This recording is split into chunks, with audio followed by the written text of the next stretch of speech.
Alright, welcome in. This is the start of the new series that I'm trying to get going. Hopefully it works out. It's loading the demo because I didn't press anything. But this is going to be going through the PlayStation Plus catalog. We're going through A to Z to check out what games are really worth paying the subscription price, if the amount of content you get is worth the value of the subscription. We're going to be checking out the game, seeing how the gameplay is, seeing if it's something that you would pay for, and if it's worth the value to pay the subscription for the PlayStation Plus Premium. In my personal opinion, some of the games they have on there are really good, and then some of the games they have on there are really bad. But there could be like some hidden gems, or some games that have been around for a long time that I'm not aware of. So I just wanted to check them out and see what some good ones are that some people may not have heard of, or if there aren't any good ones besides the ones that they put on the main page. So starting off, the very first game on the list, this is 2Xtreme.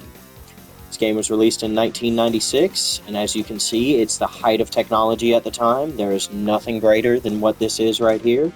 You won't find a piece of technology in 1996 that was better than this. Never mind the fact that Super Mario 64 was released about the same time, and it looks way better. But when this game released in Japan, it was called something different, of course, because they got to be special. It was Street Games 97, because it was released in 96. You know how they go. You know how they do. You know how they do. If you wanted to get this game today, you would have to get it for around $3 to $15, depending if you want the case and the manual and all that good stuff. If you want it a complete in-box, you're looking on the higher end of that spectrum. If you want just the disc, you can get it for $3. If you were to pay for it without being a PlayStation Plus member on the catalog, you'd be paying about $9.99. Now, when this game came out, it retailed for between $20 and $30. I looked long and hard to find the retail price of this game, and I could not find. I went to old issues of Electronic Gaming Monthly. I went in the Wayback Machine to see if I could find a listing on the storefront, and I could not. But from everything I found, I want to say it would probably be closer to $30. It was released by Sony Computer Entertainment. And a Sony title, they're not going to put it on the cheap side of things, even though this is like a no-name nothing. It's very interesting, though, because this is a sequel to ESPN Sports, Extreme Sports. But the sequel here, 2Xtreme, it lacked the licensing of ESPN. I guess they didn't want to put their name on this. I can't imagine why. So we get 2Xtreme. And then in 1999, they released 3Xtreme. These titles, they're killing me.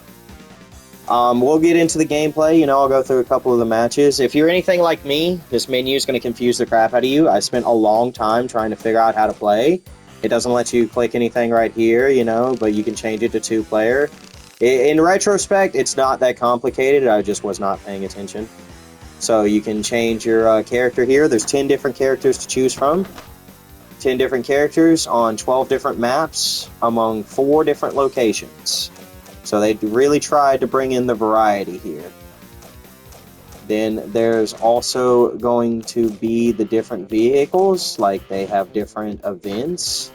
In Africa, we have the biking. You go down here, you can pick the course. They do that every time you select anything on the menu, which I like the idea, but the execution is horrible. Las Vegas, you can do some skating, you can do some skateboarding in Los Angeles. And then we got snowboarding in Japan, which I guess let's try that one. Yeah. This game came out to some very, very mixed reviews. It was pretty divisive. One guy, Dr. Zombie from GamePro, he said that this game was like cream of the crop. He praised its high-speed action and the tough AI, which I'm not going to lie to you. It may be because I had it on like a hard difficulty, but these guys do not fuck around. I don't think I've been able to win a race once. Every time I'm about to pass somebody, they kick me in the head. So we're going to see if we can maybe not have that happen on the snowboarding. Every time you get knocked over, you got to like retrieve your vehicle, but the snowboard, it's taped to your feet, so you ain't got to worry about that. That's a big win. You can pass through these gates here, and they give you like special power-ups, or they just give you points. 250! They say that every time you pass through a gate that gives you points, and then you can use the items. So it's kind of like, you know, Mario Kart in a way. If you get close to people, you can, like, try to punch them and knock them over. A really cool mechanic that I found interesting is the faster you are going, the harder it is to not get knocked over. Like, your health meter goes down as you're going faster, which is really cool.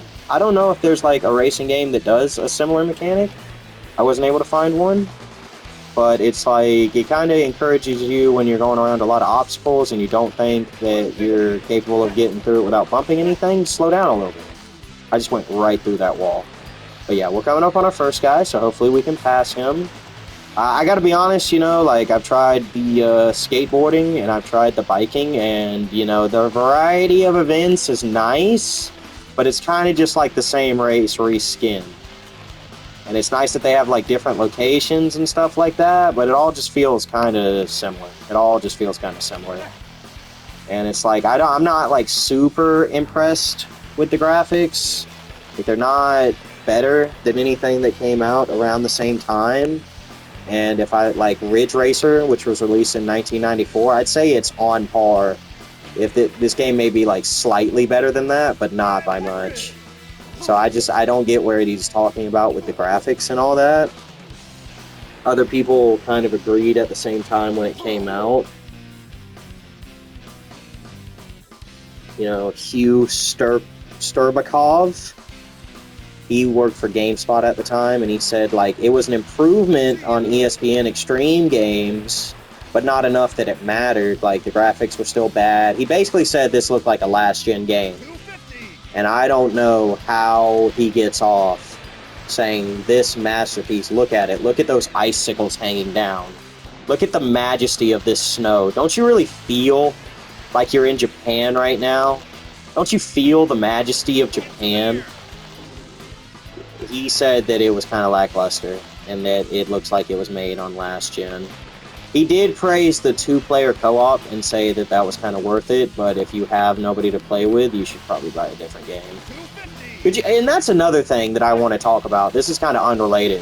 But why are games now allergic to co-op mode? Like, one of the best things is being able to sit down on the couch, your buddy come over, and you play the game together. But it's like, you just can't do that anymore. It's like games want to make it hard for you to play with your friends. You got to buy 2 copies of the same game and buy 2 consoles, and you can't just play it on the same TV. Oh, no, no, no, no, no. You both have to have a payment to the subscription plan, and you both have to be connected to the internet, and then you can connect the consoles together and play together. Like, that's so stupid. I remember recently I was trying to play We Were Here with my girlfriend, and, like, every game in that series, it's, like, not split-screen co-op. You have to have 2 different consoles, and that's so stupid. It's like, I would be much more encouraged to buy your game and sit down and play it if I could play it with the people in my house. Like, Power Washing Simulator would be a great 2-player co-op game, but no. Fuck that.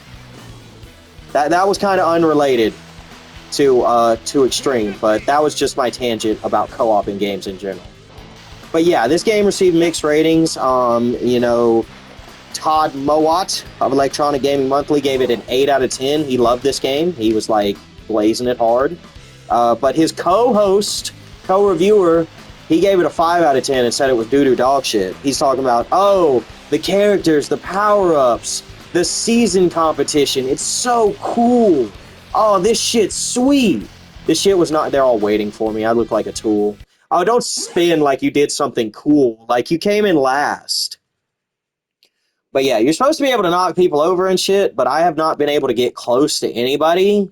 It also took me like 30 minutes to figure out the menu. So a child back in 1996 playing his PlayStation, he probably would have had a lot better success.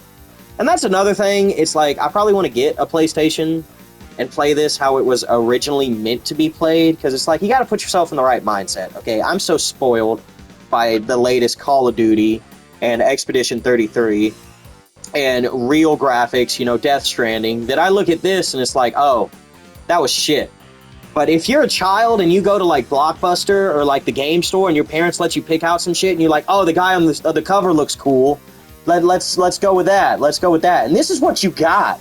You're stuck with this. There is no, let's go change it for a different game. You either play this or you go outside. And you know, you don't want to do that. The fucking neighbor kid's out there, and every time he sees you, he pulls down your pants and says some suspect shit. So you just don't want to deal with that. So you play 2Xtreme, and you get your ass kicked by the AI, and then you realize that you could be doing better things with your time, but then you don't. But yeah. You can do single races or the season, which Moat was so excited about. Basically, it's just like all 12 tracks, and they total up your score of all 12 tracks and determine if you win or not. You get the score by, you know, obviously coming in first, or if you pass through the gates, or if you do tricks. That's another thing you're supposed to be able to do in this game. I have not figured out how to do a trick. I, like, launch myself up in the air. Let's try the rollerblading. That's the only one I haven't done yet. And I don't know. I don't know if I can't figure it out, or if I'm not pressing the right buttons. But it's not good. It's not good. So far, I'm not, like, super impressed with this game, and I'm trying to, like, if I was a kid, I'd be disappointed. I'd be climbing trees for the weekend. Like, this shit would not be put in the PlayStation. Or I'd probably go back to playing fucking Call of Duty Finest Hour. That was a long time after this, but, you know. I feel like this was a little bit before me, to be honest. I wasn't born until 2000, so I don't know what the alternatives were at the time. But maybe Crash Bandicoot. Crash Bandicoot came out around the same time. I'd much rather play Crash Bandicoot. Like, that game's fun. The music's good. The music, I'd say, is probably one of the pluses of this game. Like, it's not bad. And I get what they were going for. Like, you know, it's like, not your grandma's racing game. We're BMXing and shit around here. But I feel like it was a lot of wasted potential. There's another game very similar to this called Motocross Mania. And it came out a little bit after, but, like, you can beat people up as you're racing. Like, there's different characters, there's different maps, and it feels fun. It feels like there's competition, it's varied. Like, you can pick up different weapons. I really enjoyed that game, and I feel like this was kind of going for something similar, but, you know, it didn't hit the mark. I feel like they lost the ESPN branding, and they kind of just, like, whatever, let's, oh shit, I'm passing people, let's go! See, that's how you know it's bad. When you're getting that excited about passing people, it's like you never even considered that to be a possibility. But yeah, like, this seems like one of those games that you play as a kid, and it's like you can never quite beat it, and you get your cousin to come over to play, and he can do it just fine, and he looks at you like you're stupid. So then he holds that over you for the rest of your life, and then, like, you know, 30 years later, you're talking to him, and he's about to die of pancreatic cancer. And you're like, hey man, remember when we used to play 2Xtreme and you would beat the races for me? How you do that? And he's about to tell you, and then he passes away and you never get to learn, and that traumatizes you for the rest of your life. Yeah, kind of like that. Not that I would know anything about that. I'm in first place right now, so far the rollerblading is the easiest of the competitions. It could also be because I changed the difficulty. That might have a lot to do with it. I don't know why veteran is the default, but if you can't figure out the menu like me, you're kind of just stuck like that for a little while. Let's see if I can do a trick. I just stuck my arms out in the air. I'm pressing like every button, and he's not doing anything. I don't know how it wants me to do tricks. Oh, great. I do appreciate the fact that the snowboard and the roller blades are like taped to my feet, because when you fall off the skateboard or the bike, you have to like run back to where it fell and then pick it up, which is a cool mechanic with the graphics and all that, but in the actual game, it sucks, and I don't want to have to do that. So, yeah. See, this guy's going to try to hit me. See, they're bastards! I guess that's the point of the game. No, I'm back in last! I can't finish another race at last! No! Oh, speed! Give me that speed! Yeah, all of you hit walls. Oh, I went over the wall because I'm that guy. I feel like I'm getting slightly better at it, but it's like, it's just not worth it. It's not worth the time. Like, I'm not having fun. Ah! Oh, it's so fast. And, yo, racing games used to have it so hard. Like, you want to go fast, but then when you go fast, you can't turn. It's like, oh. the responsive graphics and controls we have now, kids back then, oh, they would piss themselves for it. Like, we don't know how good we got it, son. Just keep imagining waking up Christmas morning and opening your game, and it's 2Xtreme. You get so excited to be 2Xtreme, because, like, you know, you hear the music, and it's like, yeah, I want to skateboard, I want to beat up my opponents, I want to, like, fuck shit up. And then this is what you get. I'd be very disappointed.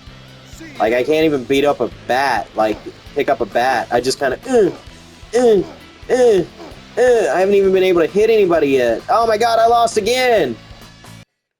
I don't see 10 people across that finish line. Oh, they're lying to me. Whatever.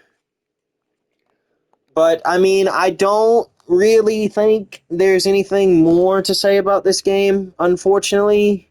You know, 5 out of 10, 8 out of 10. I'd give it a solid, like, 6 out of 10 if you're talking about my personal score, and I know that's the only one that matters. Like, it's not the worst game in the world. The controls are good. Like, it's well put together. It works. I don't like the menu screen. I don't like how the courses all seem to kind of be the same with different colors. Like, even the different vehicles in the races, it's all kind of like whatever. You can select the different people, and you can, like, put stats into different things, but it just really doesn't seem to make a difference one way or another. You can also create a character, but, like, it won't let you do that, so I don't know. Maybe by creating a character, it means you just pick these default guys, and then you change their attributes, but I don't know. If I was a kid in 1996 and I got this for Christmas, I would be very disappointed. And I feel like that's the most important thing to remember here. Is, like, when this game came out, you got to put yourself in the mindset of the people who were playing it. Because obviously today it doesn't hold up. Like, you got, like, Tony Hawk's Pro Skater, and you got, like, Steep if you want to do snowboarding. Like, there's so many games that you can play besides this one. So for $10 or even $3 for a physical copy, I gotta say it's not worth it to get your hands on it. But that was 2Xtreme. You know, we're gonna check out the rest of the catalog, and hopefully we can find some winners. They're not all stinkers. This one's gonna be in the stinker category, unfortunately. But thank you guys for tuning in. If you have any suggestions on how to improve the videos or anything that you want to see, if you want to see me review some games that aren't on the PlayStation Plus catalog, let me know. That's kind of what this series is about, but we can always review them and upload them to the channel separately. You know, I'm down to do whatever. But thank you guys for tuning in. See you next time.